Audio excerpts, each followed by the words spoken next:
하나님의 은혜를 경험하라라고 하는 제목으로 말씀을 전하도록 하겠습니다. 여러분, 우리는 방법을 정말 중요하게 생각합니다. 방법이 필요 없는 것은 아닙니다. 하지만 너무나 방법에 몰두해 있다는 거예요.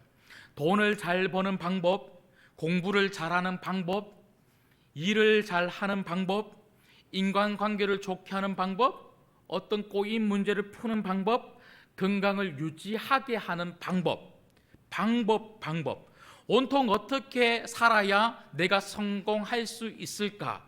그런 방법을 찾으려고 얼마나 많은 노력을 기울이고 있는지 모른다는 것이죠. 하지만 방법보다 더 중요한 것이 있습니다. 그것은 바로 내가 어떠한 태도를 가지고 지금 살아가고 있는가 하는 것이죠. 여러분, 하나님은요, 방법보다 태도를 중요하게 생각하시고 그것을 우리에게 말씀하고 계신다는 것이죠.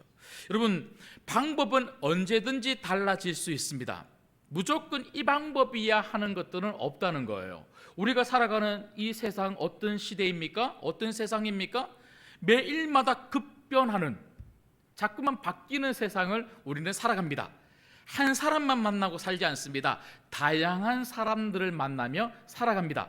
다양한 환경, 다양한 사람들을 만나며 살아가다 보니 한 가지 방법만 가지고 우리는 살 수가 없더라는 것이죠. 그래서 자꾸만 방법만 고집하면 우리 인생이 자꾸 막히는 것입니다. 방법은 늘 바뀌고 영원한 방법은 없다는 것입니다. 우리는 가변적인 방법, 그러니까 계속해서 바뀌는 방법을 고집하기보다는 세월이 지나도 환경이 바뀌어도 그 가치가 절대 바뀌지 않는 올바른 삶의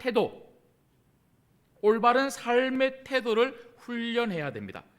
방법이 많은 사람이 되기보다는 올바른 삶의 태도를 가지고 있는 좋은 태도가 있는 사람이 되어야 한다는 것이죠. 내가 어떤 태도를 가지고 살아가는가가 정말 중요하다는 것입니다. 태도가 잘못되었기 때문에 아무리 좋은 방법을 적용해봐도 안 먹히는 것입니다. 공부하는 학생은 아무리 좋은 공부 방법을 가지고 있어도 공부하는 태도가 좋지 못하면 좋은 결과를 얻을 수가 없어요. 여러분, 예배하는 방법보다 더 중요한 것은 오늘 예배하는 여러분들의 예배 태도인 줄 믿습니다. 그래서 방법이 내 인생을 바꾸는 것이 아니라 좋은 태도, 올바른 태도가 우리 삶을 바꾼다는 것을 반드시 알아야 한다는 것이죠. 특별히 하나님은 하나님의 자녀인 우리들이 하나님 자녀다운 태도를 가지고 살아가기를 원하신다는 것이죠. 그래서 늘 언제나 하나님 자녀다운 태도를 가지고 살아갈 수 있도록 하나님은 끊임없이 우리를 훈련하십니다.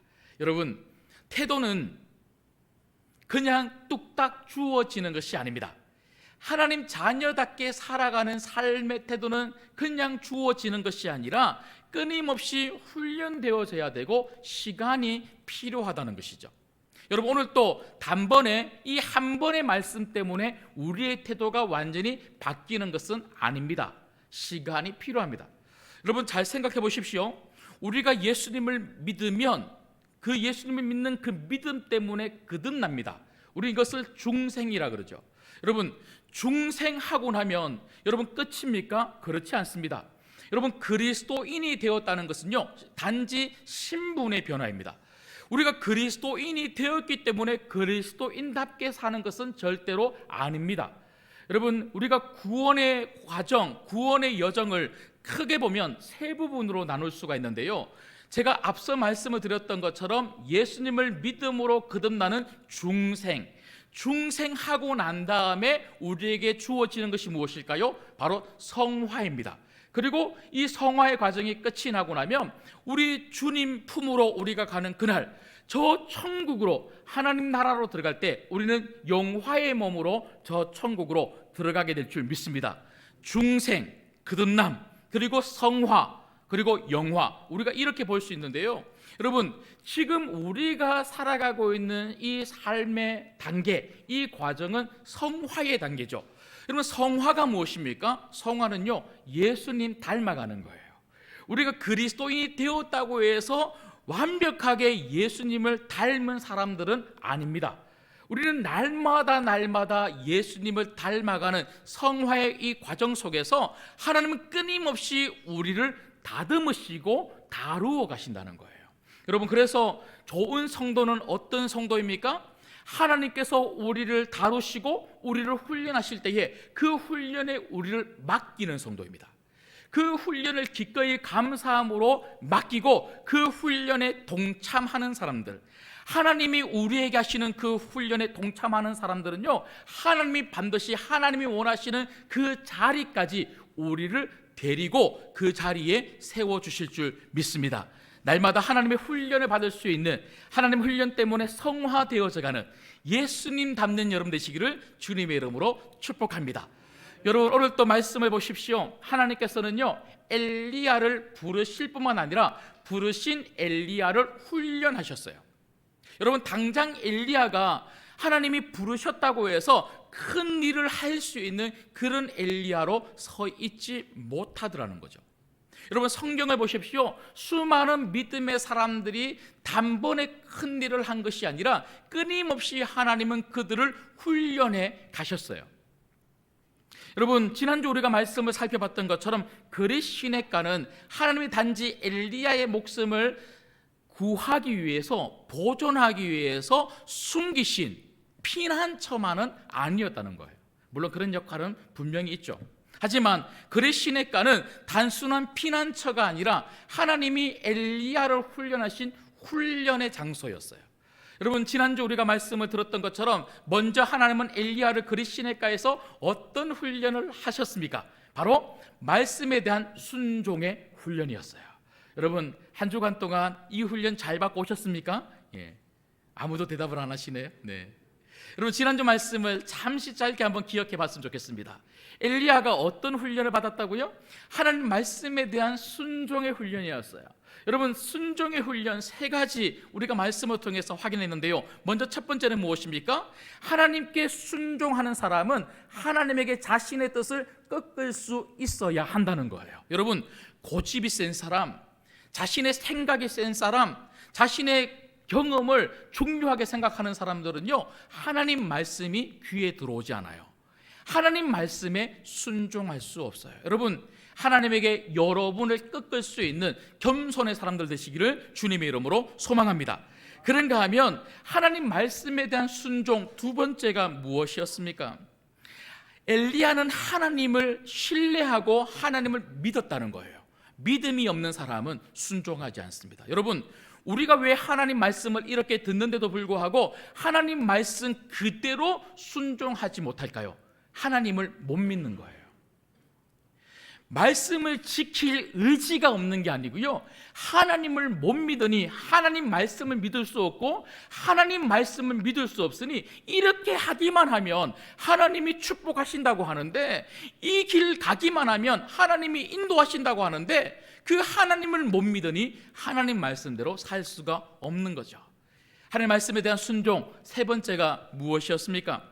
엘리야는요, 그 한 걸음 한 걸음을 하나님 말씀을 듣고 움직였다는 거예요. 여러분, 지난 한 주간 하나님 말씀 듣고 우리가 생각하고, 하나님 말씀 듣고 말하고, 하나님 말씀 듣고 선택하고, 하나님 말씀 듣고 걸어가자고 그렇게 말씀을 드렸는데 한 주간 그렇게 사셨는지 모르겠습니다. 여러분, 하나님은 엘리야를 그렇게 훈련시키시고 그 훈련 속에서 엘리야는 하나님 말씀에 대한 순종의 삶이 그에게 늘 있었고, 그런 순종의 삶이 있었을 때에 엘리야는 하나님께 쓰임 받을 수 있는 하나님의 귀한 종이 될 수가 있었다는 것이죠. 그런가 하면 여러분, 오늘 말씀해 보시면요, 그릿시냇가는 하나님 말씀에 대한 순종의 훈련뿐만 아니라 또 한 가지 훈련이 있었습니다. 그 훈련이 무엇입니까? 그것은 바로 하나님을 만나는 만남의 훈련이었어요. 여러분, 하나님은 엘리야에게 물을 주셨죠. 그리고 까마귀를 통하여 떡과 고기를 주셨습니다. 엘리야는 그 까마귀를 통하여 떡과 고기를 먹으면서 하나님의 손길을 경험하는, 그 그리 시냇가에서 하나님을 만나는 너무나 소중한 은혜의 시간을 경험했다는 것이죠. 여러분, 저는 바라건대 여러분 삶 속에 이런 그리 시냇가가 늘 있을 수 있기를 주님의 이름으로 소망합니다.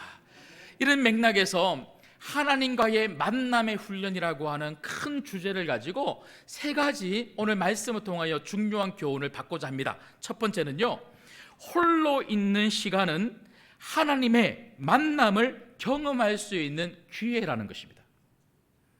여러분, 우리가 이 땅을 살면서 제일 중요한 게 뭐예요? 성도는 하나님을 만나야 한다는 겁니다. 그리고 정말 우리가 원하는 것은 하나님을 만나고 싶은 거예요.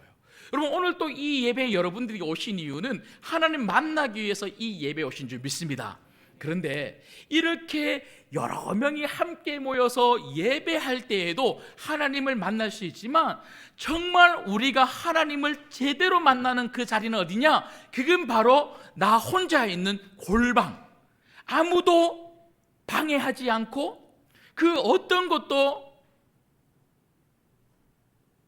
나를 방해할 수 없는, 오직 하나님만 바라볼 수 있는 그 골방,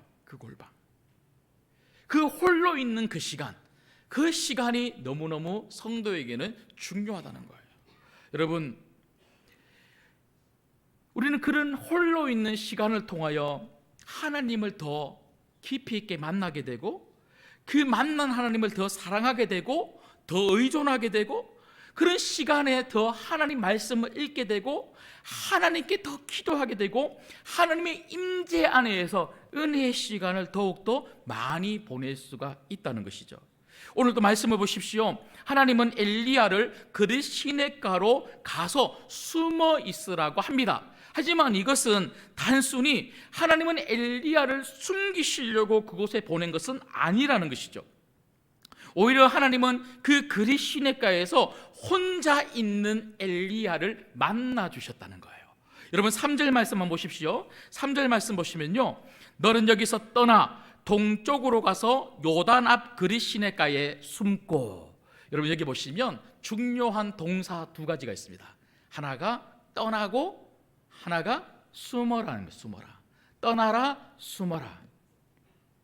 여러분, 하나님은 지금 엘리야를 어디에서부터 떠나서 어디에 가서 숨어 있으라고 하는 것입니까?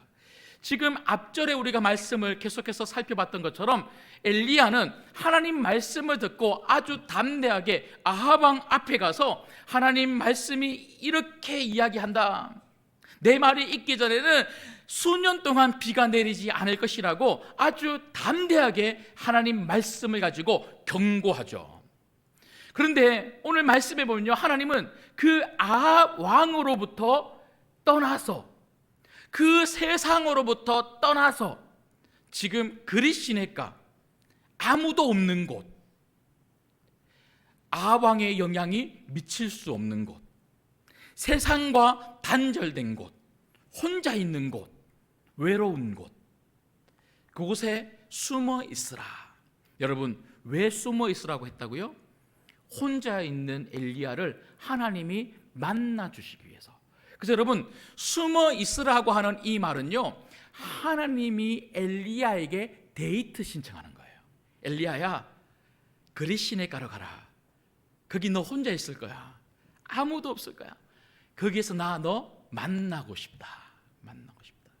여러분, 우리가 결혼하기 전에 사랑하는 여자친구가, 그리고 사랑하는 남자친구가 만나자 하고 데이트 신청하면 싫어, 나 너 안 만나, 이럴 분 계십니까? 예.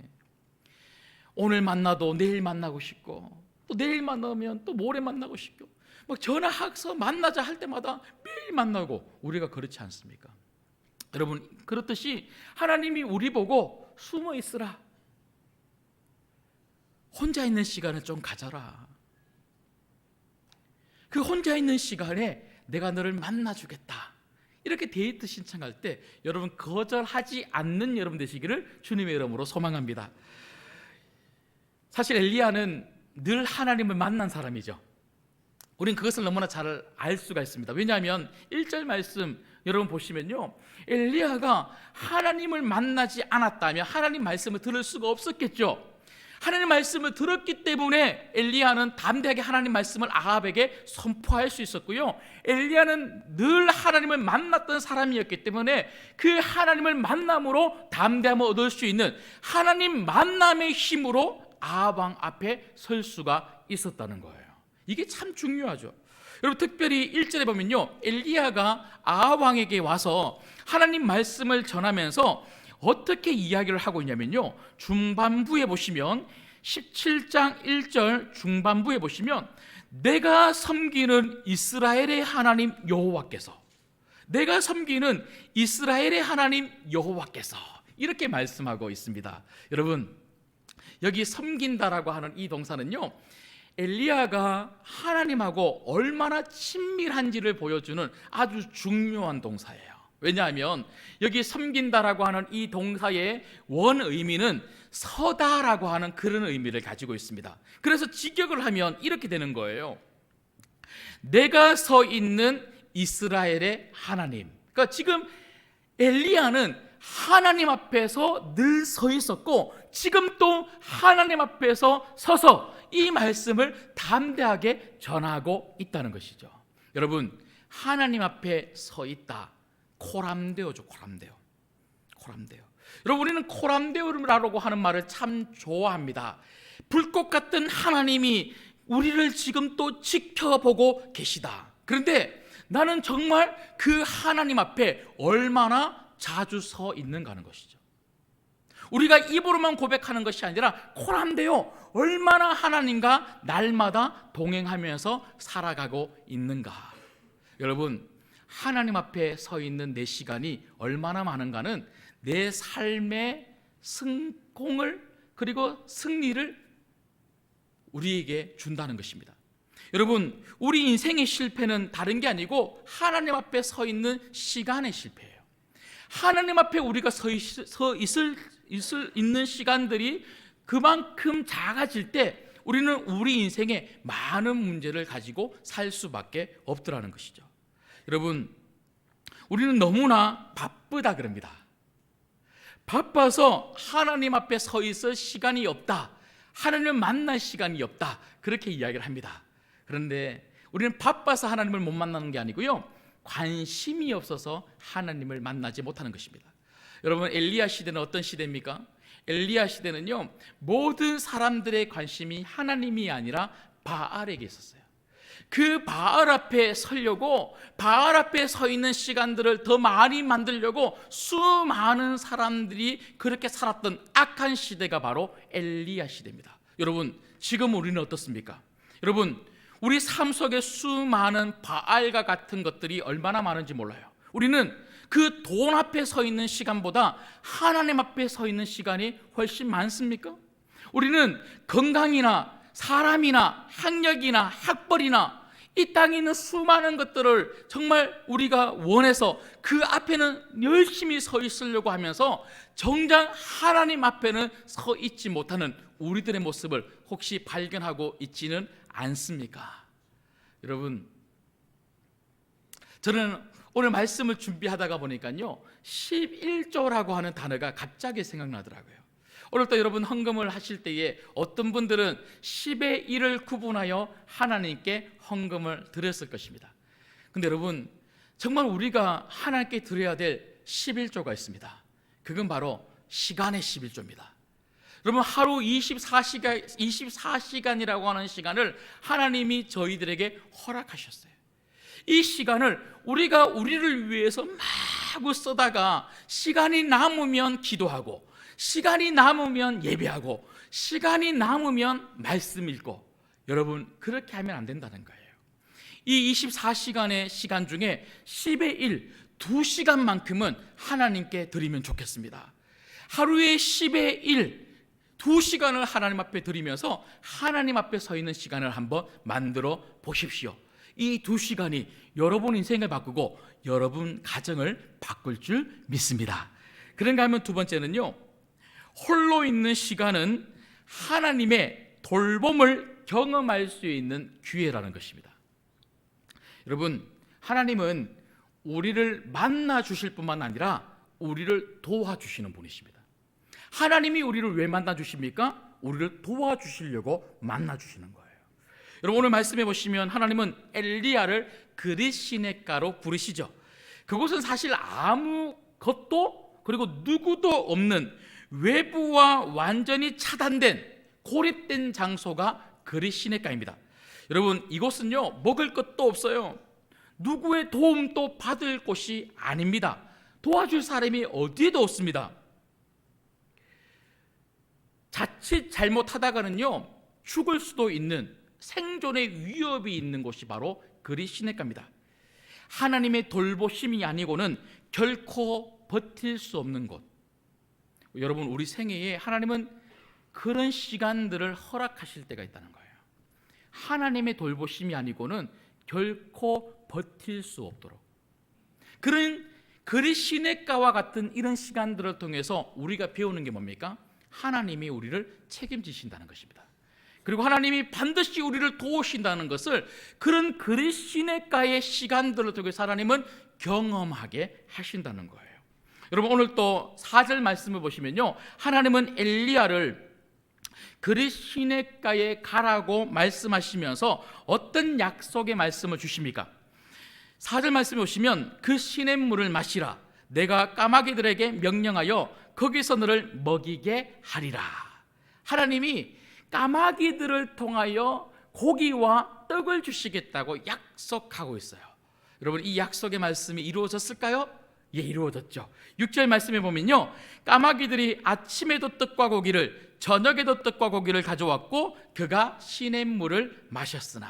여러분, 하나님은 약속하시면 반드시 그 약속의 말씀을 지키시는 신실하신 하나님을 믿습니다. 예, 하나님은 반드시 우리를 도우시는 신실하신 하나님이시라는 거죠. 엘리야는 그 그릿 시냇가에서 도우시고 돌보시는 하나님, 정말 놀라운 방법과 기적적인 방법으로 도우시는 그 하나님을 경험했다는 것이죠. 여러분, 우리가 이런 말씀을 들으면요, 하나님 대단하시네, 하나님이시니까 그렇게 하셨겠지, 그렇게만 생각하고 넘어갈 수 있는데, 조금 이 까마귀에 대해서 우리가 생각을 해보면요, 하나님이 얼마나 대단한 방법으로 엘리야를 먹이셨는지 우리는 금방 알 수가 있습니다. 그리고 저도 군 생활을 강원도 양구라는 곳에서 했는데요, 이 전방에는 까마귀가 왜 그렇게 많은지 모르겠어요.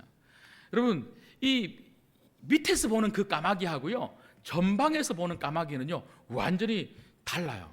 얘네들 독수리 이상으로 엄청 크고 얼핏 보면요 진짜 독수리 같아요. 조금 이렇게 제가 부풀려서 저만해요, 저만해. 예, 진짜 커요.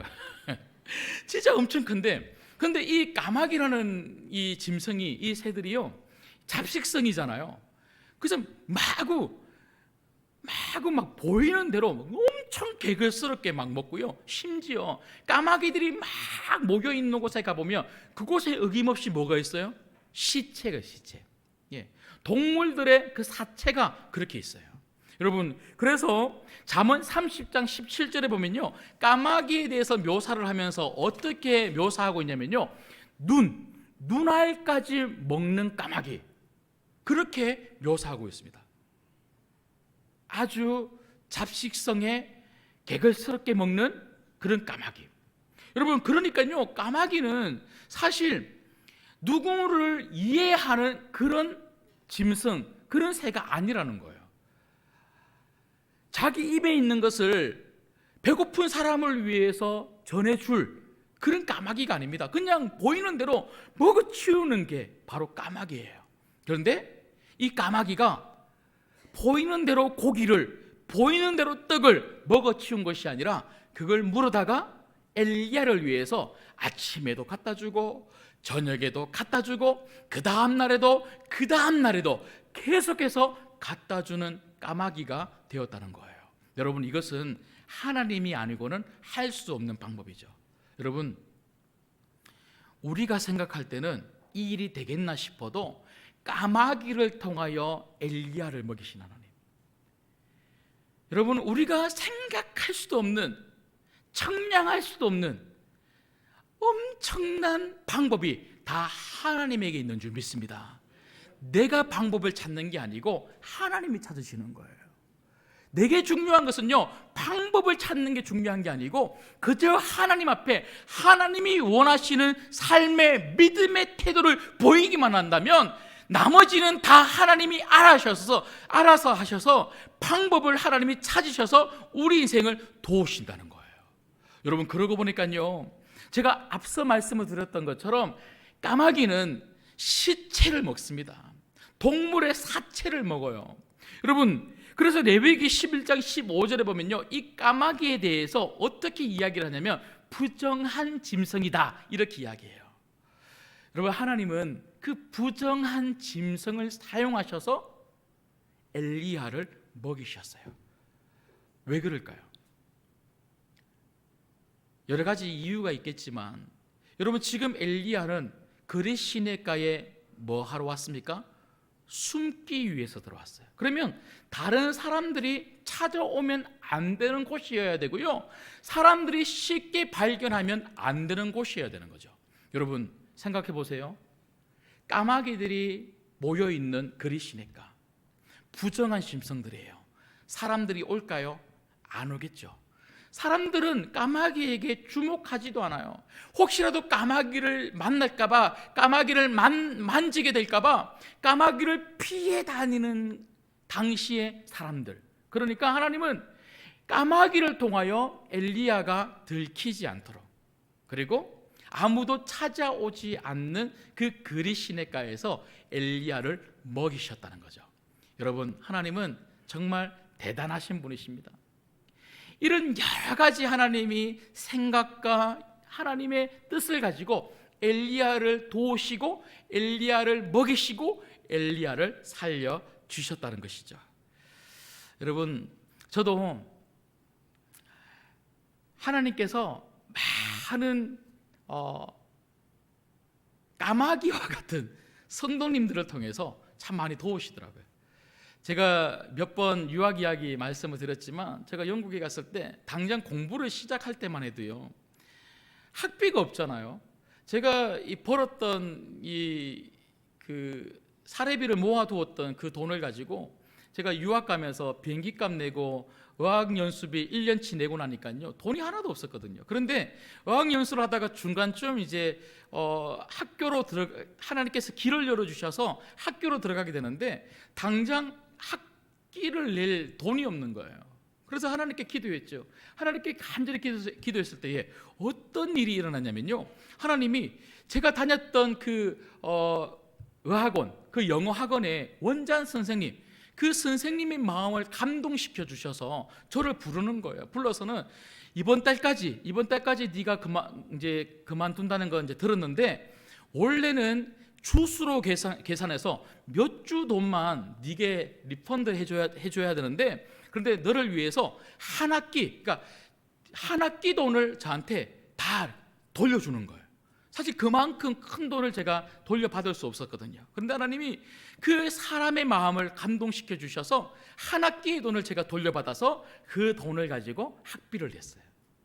그리고 학교 또 공부하고 있는 중에 또 하나님이 또 학자님의 마음을 또 감동시켜 주셔서 장학금을 받기도 하고, 또 어떨 때는요, 저희 아내하고 이제 먹을 것이 없어서, 제가 몇 번 말씀드렸죠. 항상 저희들은 그 테스코라고요, 우리나라로 이야기하면 이마트 이런 데 있지 않습니까? 이런 마트에 이렇게 가면 꼭 이렇게 저녁 시간에 가요. 저녁 시간 한 8시쯤 가면 그때 하루 종일 팔다가 이제 리들스라고 이렇게 빨간 딱지를 붙여놓은 몇 프로 이렇게 깎여서 나오는 그런 그 음식들이 있지 않습니까? 그런 걸 사는데, 한 번은 우리 아내가 막 그런 것만 계속 고르고 있으니까요, 거기서 일하는 사람이 저희 아내 보고 막 이렇게 뒤적거린다고 우리 아내 보고 막 뭐라고 손가락으로 막 그러면서 굉장히 막 민망하게 하는 거야. 제가 그거 그냥 보고만 있었죠. 네. 나중에 저희 아내가 왜 안 도와주냐고 그러는데 뭐 어떻게 하겠어요, 그냥. 예. 그래서 막 하여튼 진짜 너무너무 비참했어요. 근데 그렇게 막 어렵게 하나님이 특별히 여러 가지 훈련하시는데 그렇게 물질 훈련을 시키시더라고요. 그렇게 막 어렵게 그렇게 살 때 어떨 때는요 진짜 먹을 게 없는 그런 주간이 있어요. 진짜 먹을 게 없는 그런 주간에 그냥 그저 우리가 할 거라고는 기도밖에 더 있습니까? 그냥 기도를 하면요, 야, 알게 모르게 어떤 분은 알도록 어떤 분은 모르도록 우리 집 앞에 먹을 것을 놔두고 가시는 분이 계신가 하면 어떤 분은요 또 다른 분을 통해서 제게 연락이 오셔서 어느 정도의 돈을 가지고 이분이 물건을 사러 왔는데 그거 찾아가라 뭐 그런 분도 계시고, 하여튼 제가 막 별의별 이 도움을 참 많이 받았습니다. 여러분, 그런데 저는요 한 번도 누구에게 도와달라고 부탁해 본 적이 없어요. 저는 한 번도 누구에게 부탁해 본 적이 없어요. 제가 돈이 없으니까 먹을 것 좀 사주세요. 제가 돈이 없으니까 학비 좀 해주세요. 제가 돈이 없으니까 학비 좀 깎아주세요. 제가 돈이 없으니까 좀 이렇게 해주세요. 한 번도 제가 부탁해 본 적이 없어요. 저는요 기도밖에 안 했어요. 하나님 앞에 기도했어요. 하나님께 도와달라 그랬어요. 그랬더니 하나님이 사람들의 마음을 움직여서 그 사람 까마귀를 통하여 도와주시더라고요. 여러분, 저는 그래서 저도 누군가에게 사람 까마귀가 되고 싶은 거예요. 여러분, 목사라고 해서 성도님들의 도움만 받으면 됩니까? 아니죠. 저도 누군가에게 까마귀가 되고 싶었어요. 그래서 저도요 영국에서 유학생활 할 때에 저보다 훨씬 더 어려운 다른 외국에서 온 그런 친구들 보면요 그냥 안 지나갔어요. 저도 도움을 받았으니까 제가 받은 도움만큼 또 다른 분들을 도우려고 굉장히 많이 노력했어요. 여러분, 누군가에게 여러분들이 사람 까마귀가 되어 주십시오. 하나님은 그렇게 역사하세요. 다른 누군가를 통하여 여러분들을 도우시기도 하지만 여러분들을 통하여 또 누군가를 도우십니다. 이번 한 주간 누군가를 도우는 사람 까마귀가 여러분이 되시기를 주님의 이름으로 소망합니다. 마지막 세 번째는요, 홀로 있는 시간은 하나님의 말씀을 경험할 수 있는 기회입니다. 여러분, 하나님은 하나님의 사람들에게 혼자 있는 시간을 경험하게 하신다고 우리 계속해서 말씀을 살펴보고 있습니다. 혼자 있는 시간은요 얼마나 중요한지 몰라요. 이 시간을 내가 어떻게 다루느냐에 따라서 내 인생이 달라지고 우리 가정이 달라진다는 거죠. 근데 어떤 분들은요 이런 혼자 있는 시간을 얼마나 어려워하는지 몰라요. 목사님, 저는요 성격이 외향적이라서 혼자 있는 거 정말 싫어해요. 저도 개인적으로 외향적이잖아요. 저도 성격이 이 성향을 가지고 있어서 굉장히 활발하고 사람들을 만나는 걸 굉장히 좋아합니다. 저도요 혼자 있는 거 별로 안 좋아해요. 혼자 밥 먹는 거 싫어해요. 저도 웬만하면 혼자 있으면 밥을 잘 안 먹습니다. 그런데 우리가 혼자 있는 게 싫기 때문에, 혼자 있으면 외롭기 때문에 자꾸만 늘 분주하게 사람들을 만나려고 하고 일을 만드는 분들이 계세요. 혼자 있는 시간을 안 만들려고 하는 거죠.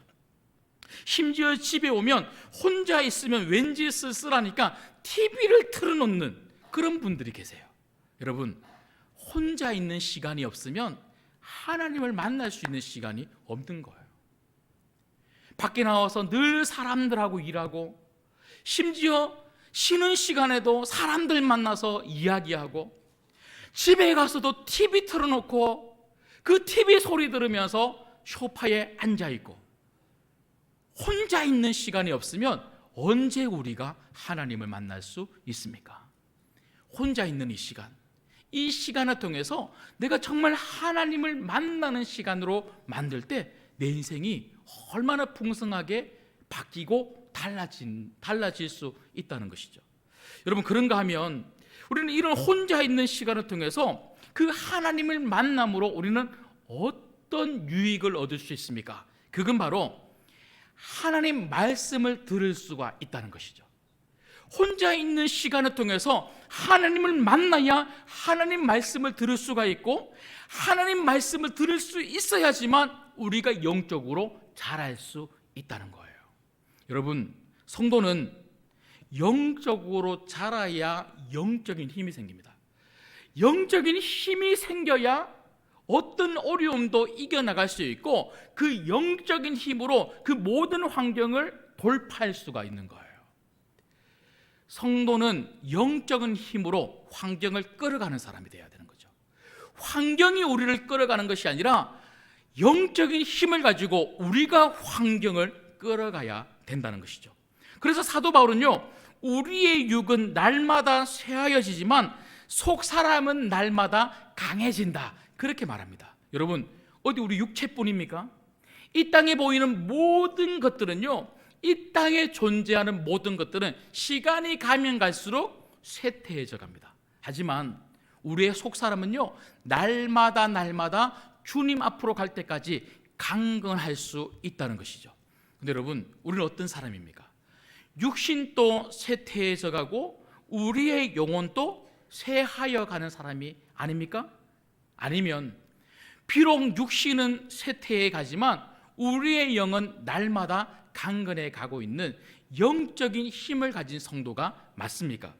여러분, 우리가 늘 하나님 앞에 머무를 수 있고 그 하나님을 우리가 그리시네가에서 엘리야가 경험했던 것처럼 우리가 그 하나님을 경험함으로 말미암아 하나님의 말씀을 들을 수가 있다면 우리는 우리의 속 사람이 늘 강건함으로 말미암아 이 영적인 건육을 가지고 이 땅의 모든 것들을 이겨나가는 성도가 되게 될 줄 믿습니다. 육신의 건육보다 더 중요한 것은 영적인 건육이에요.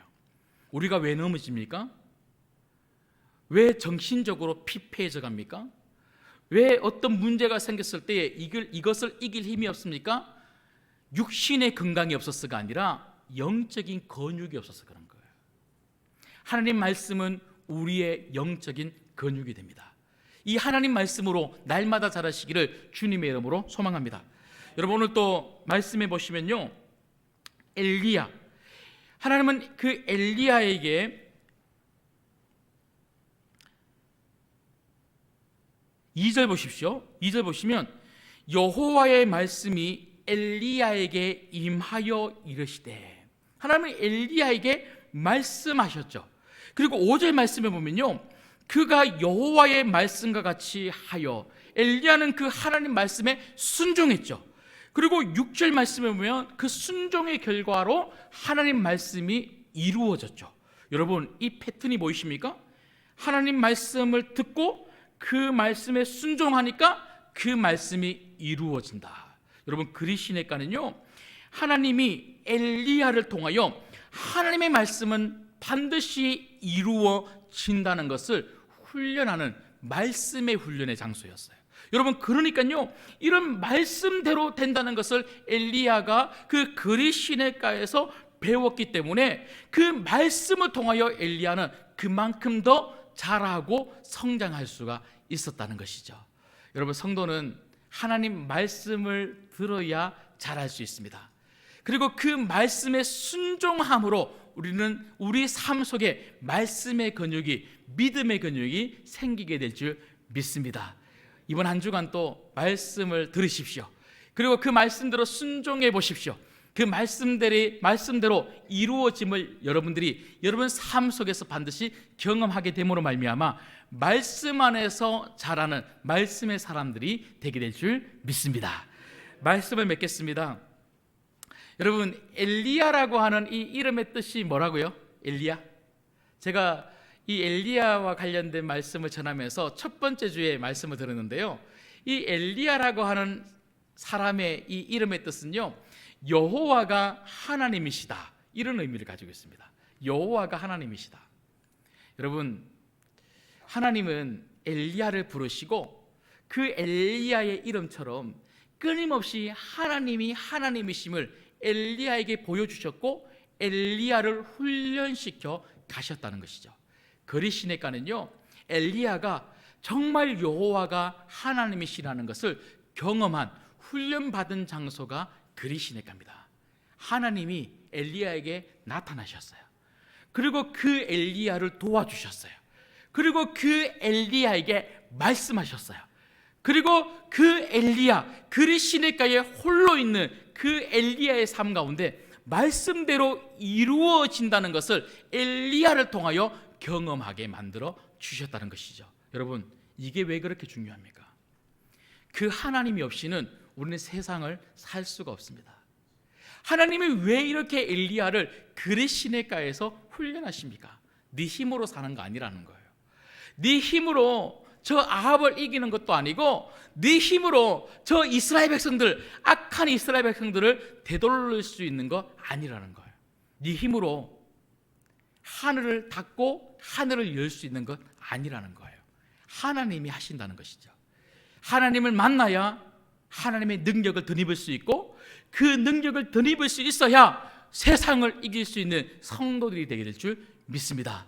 이번 한 주간 또 여러분 그리스도니까 여러분의 삶 속에서 이 하나님을 만나시고 이 하나님의 도우심을 입으시고 이 하나님의 말씀을 들으시고 이 말씀대로 이루어짐을 순종의 삶을 통하여 경험하시기를 주님의 이름으로 축복합니다. 기도하겠습니다.